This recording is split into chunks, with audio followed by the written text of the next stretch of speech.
Sosok Budiman Sujatmiko di penjara Orde Baru kini puji Prabowo Subianto.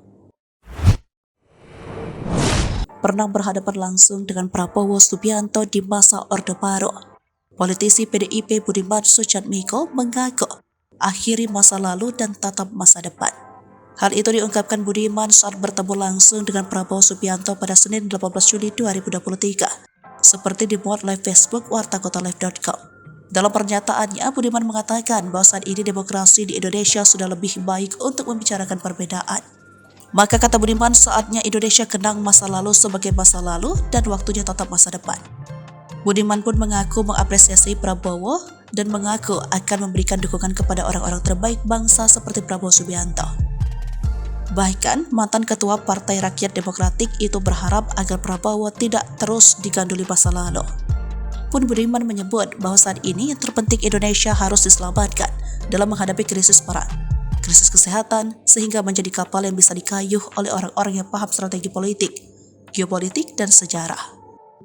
Sebab menurutnya Indonesia merupakan kapal besar bukan hanya sekedar panggung hiburan saja. Akibat pernyataan ini Budiman pun dipanggil PDIP yang sudah mengusung Ganjar Pranowo sebagai bakal capres. Lalu, siapa Budiman Sujatmiko? Budiman Sujatmiko adalah politisi PDIP yang aktif sebagai anggota DPR RI sejak 2009 hingga 2019. Adapun sebelumnya, kancah Budiman Sujatmiko di dunia politik berlangsung di era Orde Baru. Pada tahun 1996, Budiman mendeklarasi PRD, Partai Rakyat Demokratik.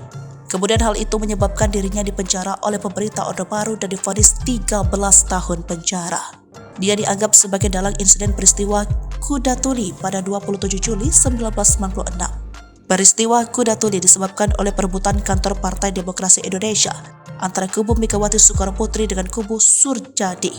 Adapun PRD saat itu berada di kubu Megawati Soekarnoputri yang diganjal oleh Orde Baru untuk memimpin PDIP. Karena kemenangan Gerakan Demokrasi, dia hanya menjalani hukuman selama 3,5 tahun setelah diberi amnesti oleh Presiden Abdurrahman Wahid pada 10 Desember 1999.